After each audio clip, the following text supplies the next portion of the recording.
On this podcast episode, I have with me Chris Fahey. He is the SVP of Talent and HR at Volition Capital. We're going to be talking about the importance of org charts, and we're going to understand how they can be used in helping actually hire, working backwards, identifying gaps in that process. And a lot of times, something Chris said that was really stand out to me is focusing too often on the person and not the seat. He'll tell us what he means by that and success criteria. We need to make sure we're understanding and defining those up front. Otherwise, we're going to have a lot of problems. Going to see how much more we can get in here. Chris, thanks for being on the show. Yeah, of course. Thank you so much for having me. Excited to talk about, I think, a topic that is often under discussed, but really important and kind of helps companies, as I talk about, build the blueprint for growth. Absolutely. Before we start, Volition Capital, what type of companies do you guys invest in? What kind of VC are you? Yeah, so we're a growth equity firm here in Boston. So we are focused on revenue positive companies, really between 5 and 50 million. So really kind of just after product market fit, kind of emerging growth stage businesses. And we're doing that largely within internet and consumer, and then software and tech enablement.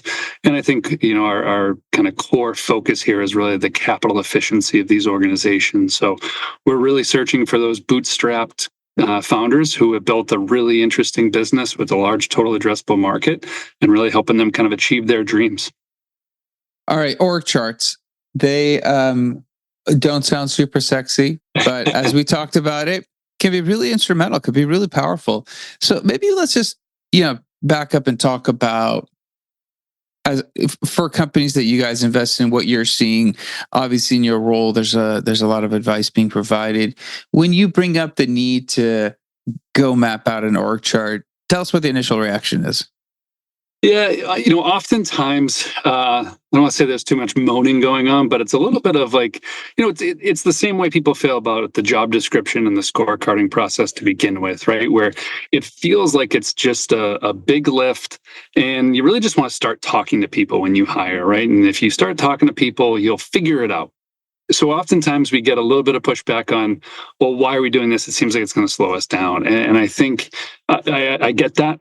But it's one of those comments, right? The old saying, an old adage of fast is smooth, smooth is fast. If you get the right hire, you're going to move on to the next one faster. And that's going to set you up for success and help you put the right foot in front of the left along the way. Absolutely. And I guess when you're looking to set up and build out an org chart, how is that? So how does that actually help us in identifying gaps in hiring for various positions? What are we looking for? What are we seeing? Yeah, well, I think that it starts with the root problem for so many of these companies, right? Which is, especially the companies we're investing, right? So I'll talk specifically about that stage, right? When you're an early stage organization, you have gone out and hired for need, right? The founder sat down and said, I need a technical person on my team, or I need a marketer. And you go out and you usually find someone in your network and you bring them in and they kind of push forward with you and kind of roll up their sleeves and help you execute in the business. Once you hit this stage of kind of where we're investing, it's really the next step. It's that progression of how do you start to put the infrastructure together to be able to achieve a $50 million, $100 million type business, which is not an easy process. And if you don't start with the infrastructure, you're going to have gaps and weak points in your business. And founders, it's such a commonplace, process to really sit down and continue to access your network, continue to say, I need a finance person, and hire the first finance leader you find. So many times people don't take a step back and say, what am I trying to accomplish with my business? What is going to be our strategic differentiator in our vertical? And then how do I build an organizational chart, right? I talked earlier, it's your blueprint. How do I build the blueprint that is going to help me set the stage to hire the right type of CX leader or the right type of finance leader? Any finance leader is not going to be successful. It's about finding the right individual for the right seat at the right time. But if you don't know what that seat is and what you're trying to accomplish with it, you're going to make that mistake. And for so many of our companies at this point, it's really about trying to get them to take that pause. I'm not saying slow down. It's just that quick pause to say, okay, here's what we want to be. Let's work backwards from that. and we'll start building our organization to accomplish that. It's no different than you do with any other process and any other functional area, right? And you set your goals and your KPIs and you work towards those. You do that in people too.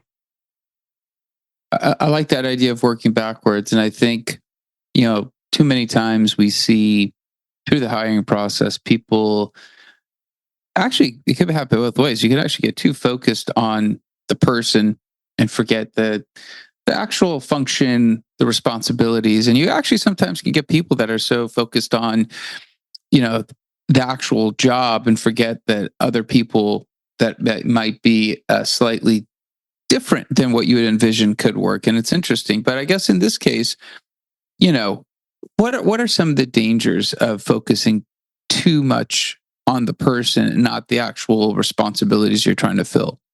Yeah, absolutely. And I think we focus on the people and we focus on their experience and their background, right? Someone who has seen success will deliver success again, right? There's a comfort in that.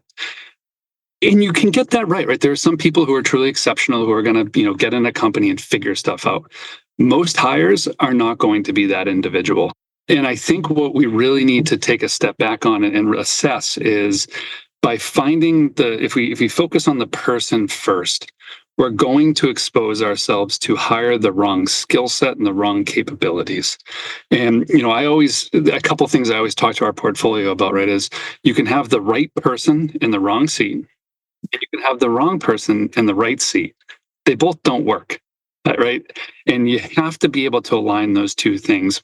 And it's no different, people always see the background and experience, and they think about this dynamic of, well, they worked at a great company, so they must be a great employee. There are a lot of bad employees at great companies, and there's a lot of really good employees at bad companies. It's about assessing the individual, but you have to know what you're assessing them on and how that is going to be instrumental and valuable to you building a successful business. If you just assess them on they're a good finance leader, look at their background, you're just going to end up with, they may be a great finance leader, but in 6-9 months, you're going to sit there and go, man, they're just not doing the things I need them to do. They're doing the things they like to do, or they're doing the things they're good at. They're not doing the things that are going to build value in our business. As you're looking at the org chart and you're defining the topology, defining the depth, defining how flat or structured you want to be, as you're kind of going through that, especially if you're early stage or you're a startup where you're still figuring things out, how much art and science is there, and how much trial and error? Because obviously, I think companies do go, vacillate between being too structured to being too flat. They kind of go back and forth. But when you're starting out, what are your thoughts in terms of the topology of how teams should look? Honestly, in my view, a lot of it is common sense in some ways, right? And it's first starting with the strategy that you're trying to execute against.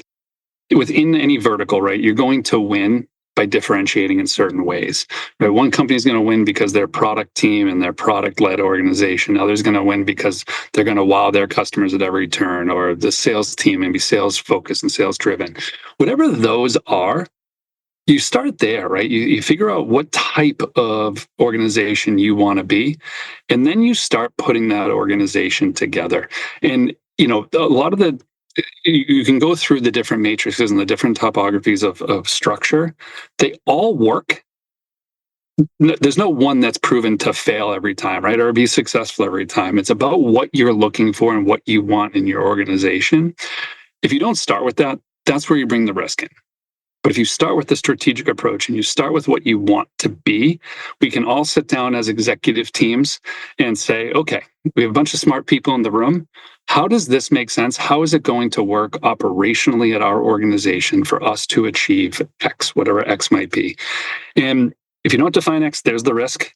And if you don't think through these processes, you're just going blind into the process, into the execution of your business. And so many times it's when we start hearing calls from our founders of, our team's just not clicking, right? We don't have that gel. We don't have that, the metronome of our business is not there, and that rhythm isn't there. Well, that all starts with, how are you aligning your people, and how are you building structure in your organization to deliver what you want to accomplish? I like that's some great insights and advice. And I think you kind of were leading into this, and I'll ask you because I think I mentioned a lot of times when it comes to technology companies, most of the engineering team is very comfortable in test-driven development. They know to set that success criteria, the acceptance criteria for what code they want to write up front. When it comes to hiring, we don't always see that. And I don't. Maybe it's not articulated, or maybe it's not shared with the extended team.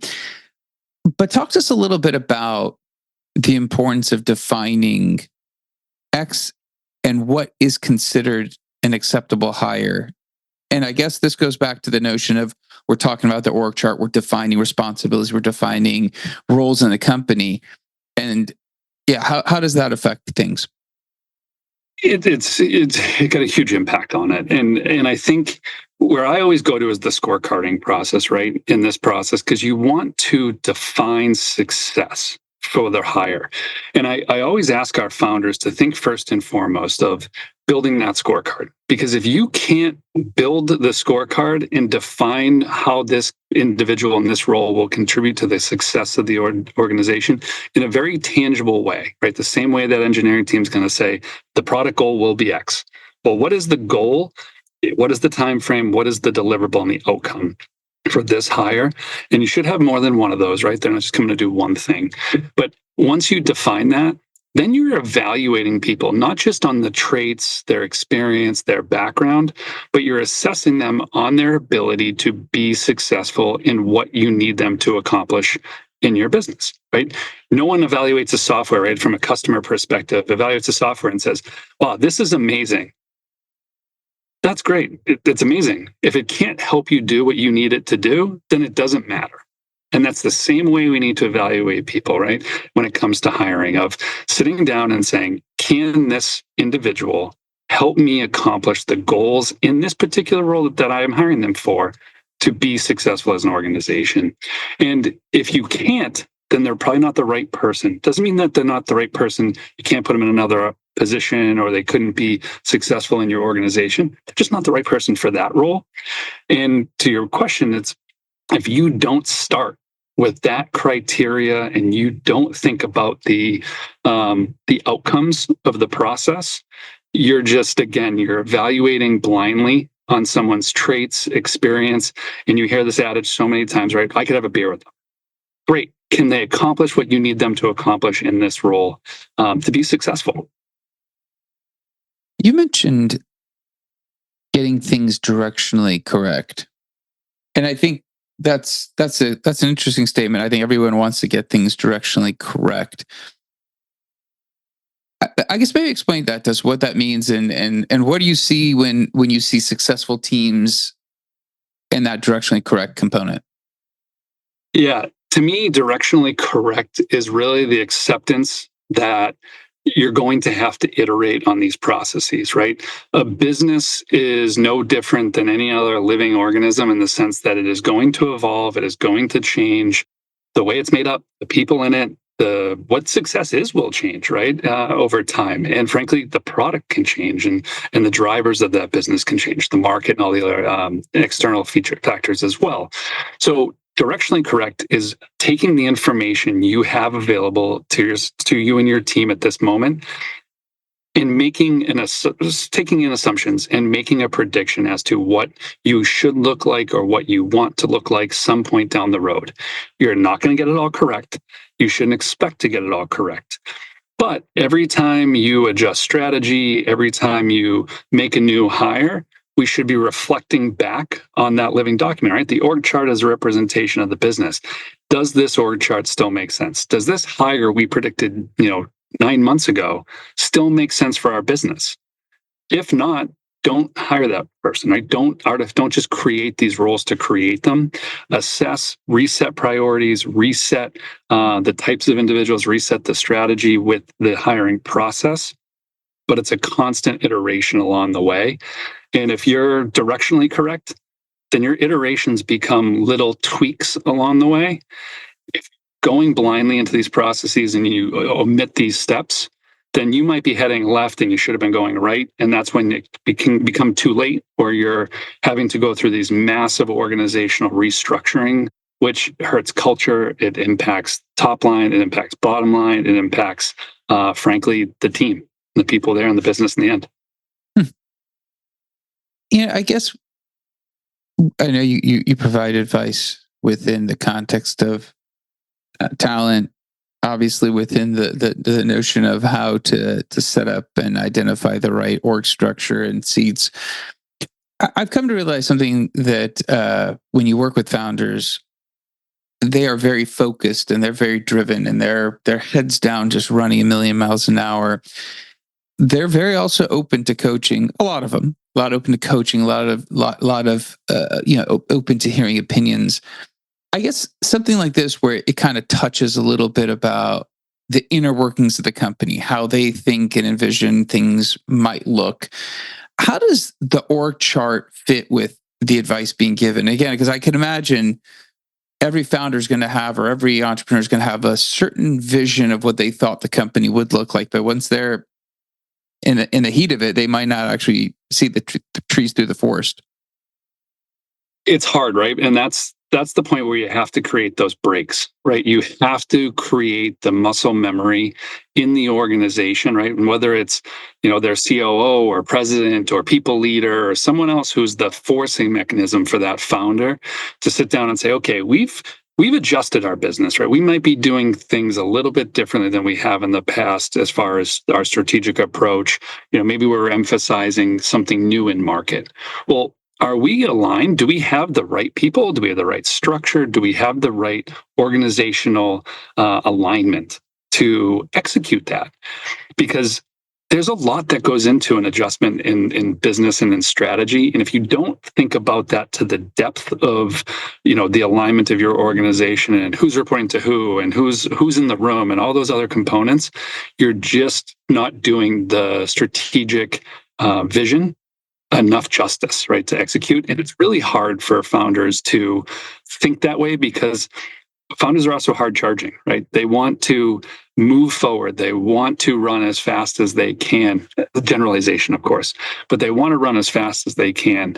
So it is hard. You have to have that braking mechanism in the organization to say, I love what we're doing. I'm 100% on board with what we're doing. But we need to think about these other 5 things that may not be, to your point, as sexy. But if we don't think about them and we don't address them in this process, then we're only looking at a piece of the puzzle. And we might fail, even though this is a brilliant idea. I love it. I mean, that's fantastic. I think that should get people to stop and listen for a second, because obviously success is what they're looking for. Final question, because I'm kind of curious. When it comes to the org chart, re-examining it, re-engaging with this living document, what kind of frequency should that be? Is it a yearly thing, twice a year, visit every 5 years? How frequently should we be looking at it? Yeah, it's a good question. I think it depends on the business. If everything's going up and to the right, which is the very, very rare exception in this business, maybe you don't have to look at it all that much. Maybe you got that directionally correct approach. Maybe you got most of it right. Or maybe, frankly, and sometimes what happens in these situations is maybe you just had that idea in the right market at the right time, and the org chart maybe doesn't become impactful because the business is just, and the execution operations are just getting dragged along because of the market and the product and what you're building.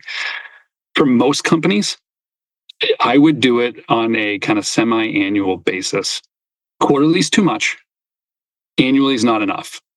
Because I can talk about every single one of our companies in our portfolio, companies we've met, companies I've worked at, and I think we've all had this experience. January 1, you sit down and you say, all right, we have a plan. And by June, you're on a totally different plan.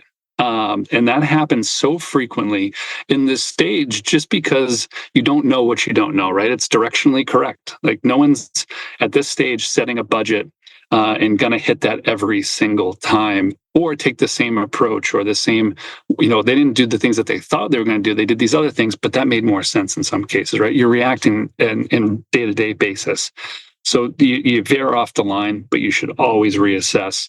So I would do it as a 6-month process, and it doesn't have to be a offsite for 2 days to go through this process. I think that's the best part. It really is getting the team in the room and saying, okay, here's what we had built. Does this still make sense? We've talked enough about it. We know why people are in the seats they are. We know what the structure is and why the alignment is the way it is. Does it still make sense for us right now? Can we look at this and say, this is still our best guess as to what's going to make us successful over that next period? And if yes, great. Put your head down and start running again. If not, stop and fix it, because you're going to run in the wrong direction, or you're just going to create friction in your process that's going to slow the team down and going to cause disruptions. Great advice. I love it. I know we have probably not covered the topic, obviously, in its entirety. We've scratched the surface, you've given some great insights. It might percolate some thinking and questions. If somebody does want to connect with you to follow up on something you mentioned, or just kind of expand on some of the advice you're providing, what's a good way of connecting with you? Yeah, absolutely. And I'm always happy to talk. This is one of those topics that I think, again, is just so under discussed, and I think is really important. And probably the easiest place is LinkedIn. So everyone can find me there at Christopher Fahey. Volition Capital is the organization. And then my email, if anyone would like to reach out directly and have a discussion, is actually chrisf@volitioncapital.com. All right. We'll make sure we include some of those in show notes. But again, thank you for being on the show. I appreciate it. Absolutely. No, my pleasure. Thank you so much for bringing this topic to everyone. I appreciate it. Absolutely. That's it for the episode. Be back again, different guest, different topic. Until then, two things. One, org charts don't get allowed to speak, but when Chris mentioned how important they were and how instrumental they are in some of the planning that a lot of companies do, I mean, I think this is probably applicable to small, big, any type of organization, really. So share it with somebody else, share it with another founder, share it with somebody in talent. I think it's a great conversation. Also, like, subscribe, comment. Let me know how the podcast is going for you. Until next time, thank you and goodbye.